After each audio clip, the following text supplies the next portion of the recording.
तो हेलो भाई लोग, कैसे हो आप सभी लोग। आ गए हम फिर से एक और नई वीडियो के साथ। एंड भाई लोग, आज की वीडियो में हम बात करने वाले हैं हरियाणा के एक बहुत ही शॉकिंग केस के बारे में, जिसके बाद आप सबके लोगों की रूह कांप सकती है।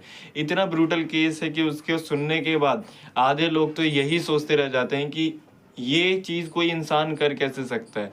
अगर इंसान ये कर सकता है तो इसके बाद ऐसी कौन सी चीज़ है जो वो करना बाकी छोड़ेगा। तो आज की वीडियो में इसी पे बात करने वाले हैं, तो शुरू करते हैं इस वीडियो को।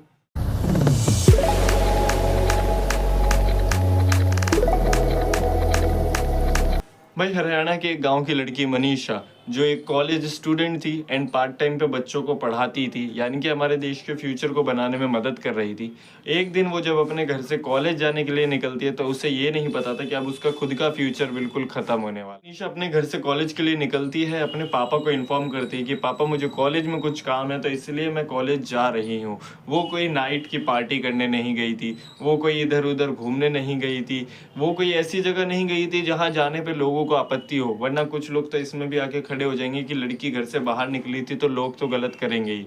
लेकिन वो एक सिंपल साफ सीधी लड़की जो अपने घर से सिर्फ कॉलेज जाती है किसी काम के लिए, उस लड़की को कॉलेज से गायब हो जाती है। उस लड़की को कॉलेज से गायब कर दिया जाता है। कॉलेज से कहाँ गायब हुई, कैसे हुई, कुछ पता नहीं चलता। सिर्फ एक सीसीटीवी फुटेज बाहर आती है जिसमें वो लड़की अपने घर से कॉलेज की तरफ जाते हुए दिखती है। लेकिन उसके बाद वो लड़की कहाँ गई, कैसे गई, कुछ पता नहीं होता। कॉलेज के अंदर सीसीटीवी कैमरा होने के बाद भी वहाँ की फुटेज नहीं दिखाई जाती। कह दिया जाता है ये वर्किंग में ही नहीं है। भाई, जब लड़की के पापा पुलिस कंप्लेंट करते हैं तो उनको ये और कह दिया जाता है कि आपकी लड़की किसी लड़के के साथ भाग गई होगी तो आप हम इसे ढूंढने की कोशिश नहीं करेंगे।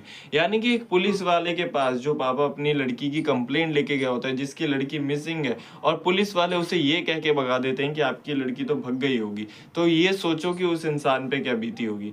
उसके बाद भी, इतनी सारी चीजें होने के बाद भी पुलिस नहीं ढूंढती उस लड़की को। और 2 दिन बाद क्या होता है, उस लड़की की लाश खेतों में मिलती है, और खेतों में भी इतनी बुरी हालत में मिलती है कि कुछ पूछो मत। ऐसी हालत अगर आप लोग सुन लोगे तो आप लोग सुन के ही घिन खाओगे और आपको सुनने का मन भी नहीं करेगा। आप इमेजिन नहीं कर सकते ऐसी बुरी हालत में वो लड़की मिलती है। भाई, उस लड़की का मुंह तेजाब से जला दिया गया होता है। जो आपकी सांस लेने वाली पाइप होती है उसको निकाल लिया गया होता है। आपकी जो फूड पाइप होती है जिसे आप ईसोफेगस बोलते हो, उसे निकाल लिया गया होता है। उसके स्टमक में एसिड मिलता है, और जिस जगह पे आप एक वुमेन बच्चे को अपने कैरी करती है प्रेगनेंसी के टाइम पे, उस चीज़ को तक उसकी बॉडी में से निकाल लिया गया होता है। और पता नहीं उसकी बॉडी के साथ क्या क्या किया गया था। सिर्फ इतनी इन्फॉर्मेशन बाहर आती है, वो भी उसके पापा के थ्रू। पुलिस वाले ये इन्फॉर्मेशन भी नहीं देते हैं, और लास्ट में क्या कह देते हैं कि उस लड़की ने पेस्टिसाइड्स या पता नहीं क्या खा के सुसाइड कर लिया। एक लड़की अपने मुंह पे तेजाब डाल के सुसाइड करेगी, या सुसाइड करते टाइम अपने बॉडी ऑर्गन्स को निकाल के बाहर फेंक देगी? ऐसी सुसाइड तो मैंने लाइफ में पहली बार सुनी है। और ये सुसाइड एक लड़की खुद कैसे कर सकती है, आप खुद बताइए। इतना सब होने के बावजूद ना न्यूज़ में इसे दिखा रहे हैं, ना पुलिस वाले अभी भी इस पे इन्वेस्टिगेशन कर रहे हैं, ना वो किसी को पकड़ रहे हैं, ना कुछ कर रहे हैं, क्योंकि उन लोगों को इसमें दखल देनी ही नहीं है। क्योंकि ये चीज़ जब न्यूज़ पे आएगी तो हरियाणा के उस कॉलेज की बदनामी होगी जो किसी बड़े आदमी का कॉलेज है, तो वो चाहता नहीं है उसके कॉलेज की बदनामी हो, तो इसलिए इसे न्यूज़ पे नहीं दिखा रहे।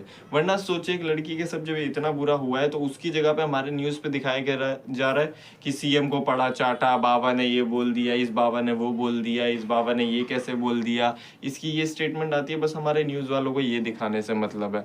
आप खुद सोचो, अगर हमारे देश की ये हालत है तो हम सेफ्टी की उम्मीद तो किसी से कर ही नहीं सकते। एक चीज़ मैंने कमेंट बहुत अच्छा पढ़ा था कि इस देश की हर चीज़ मोटिवेट करती है कि अब इस देश में नहीं रहना। क्योंकि अगर इंडिया के अंदर अगर आपको रहना है तो आप अपनी सेफ्टी को कुर्बान करके रहते हो। तो अब तो मैं तो पूरा मोटिवेट हो चुका हूँ कि कुछ भी हो जाए यहाँ तो नहीं रह सकते हम। कुछ भी करके यहाँ से तो बाहर निकलना पड़ेगा अगर हमें थोड़ी अच्छी लाइफ जीनी है जिसमें हम सेफ हो, सिक्योर हो। बाकी आप लोगों का इस पे क्या ओपिनियन है मुझे कमेंट करके ज़रूर बताना। इस वीडियो में इतना ही। वीडियो अच्छी लगी हो तो लाइक करना। बाकी मिलते हैं आपसे अगली वीडियो में, तब तक के लिए टाटा बाय बाय, सायोनारा।